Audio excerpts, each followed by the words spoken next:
I'd like to say that once you've got that frame of mind in place, it's time to move on to the framework. But here's the truth. That frame of mind could take years for you to really step into and to understand. And you know what? You might want to develop your own frame of mind. But these things that I'm putting in front of you, they've taken me years to arrive at, where maybe you look at those words on a piece of paper and you're like, yeah, kind of get it. But for me, they're really directive.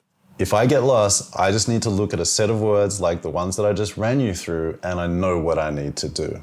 Having said that, now let's look at the framework. I've given it a cheeky name because I want you to remember it. And yes, it's long, but we have a way to shorten it so that you really remember it. It's called the Adept ASU System for Savage Self-Expression.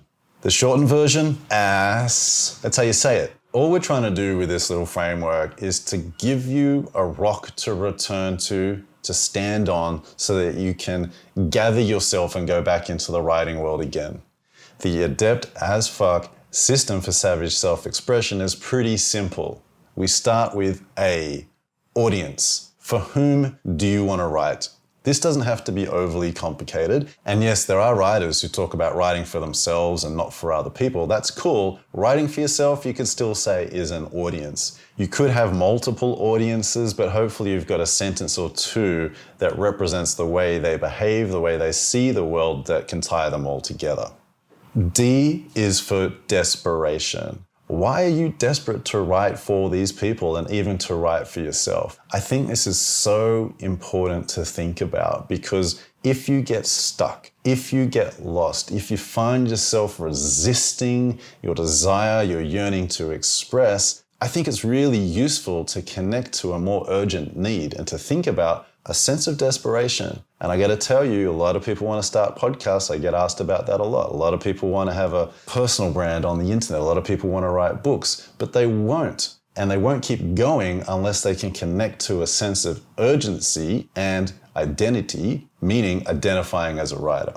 E is for end goal. What's the end goal of your audience? You might have a few of these, but I think it helps to focus on one central end goal that you're going to write towards for most of the time. And the challenge is that as soon as you start putting yourself out into the world, you start to get a little bit typecast. People will turn up for your content only if you talk about certain kinds of things. So I write a lot about strategy. If I started to write about food all of a sudden, it could take me 3 to 5, maybe 10 years to establish some kind of authority, but more importantly, for an audience to find me and then think about me as someone writing about food. The P stands for pain points, and if you've ever done any strategy work, you'll be familiar with trying to find pain points, whether you've done user experience, social media content, account planning, brand strategy. And all you're trying to do here is understand the things that cause your audience frustration so that you can help try to solve them. Where do you find them? Anywhere from, depending on what you're writing about, customer reviews or consumer reviews, talking to people, customer service logs, sometimes looking at other websites like Quora where people ask questions, or Reddit where people also ask questions. What you need to do is find the things that are most frustrating people and then work out how to solve those frustrations through your own personal experience and personal story.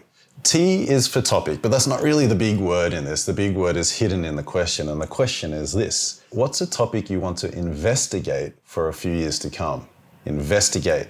What's something that you want to become a student of? You might be an expert in the thing you want to write about right now, but if you want to have longevity and spend a few years developing your point of view and practicing your writing, it helps to have a topic that captivates you. So the big word in this question and in this theme isn't the word topic, it's the word investigate. And then I want to stretch out the time horizon for a few years so that you're not just thinking about shortcuts and becoming famous immediately. Think about building your life, or a big part of your life, around the thing you want to spend time trying to understand and then sharing that understanding with the world.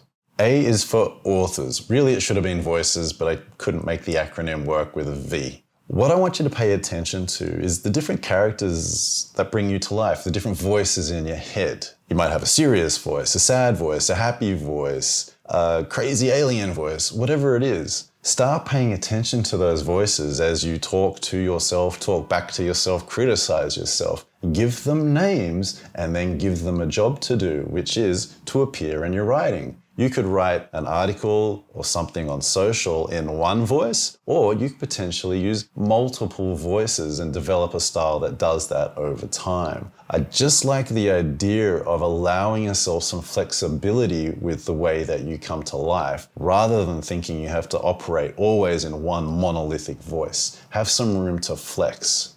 Formats. You might not know this yet, but have a think about some of the main formats that you want to turn up in. Is it on LinkedIn in haiku? Is it on Twitter with drawings? Is it on Instagram with tweets? Whatever it is, think about the format that you want to come to life in, the format that you think about, maybe that you're a little bit envious about, that you daydream about. But also a format that is true to you, that might bring to life things you do. Maybe you do a lot of squiggles or a lot of highlighting or a lot of knitting. I don't know. Put them to work for you. So that's the Adept ASU system for savage self-expression. The word savage is worth paying attention to. The opposite of repression, to me, is savage self-expression. It's about thinking about who you are, being that, getting feedback from the world about that, and then challenging yourself to be more and more and more of that. So that's what this little framework attempts to help you with. Anytime you're lost, don't forget that you can return to it. It's like a compass that'll help you find yourself so that you can go back into the world again. Ding, it's time to turn the page.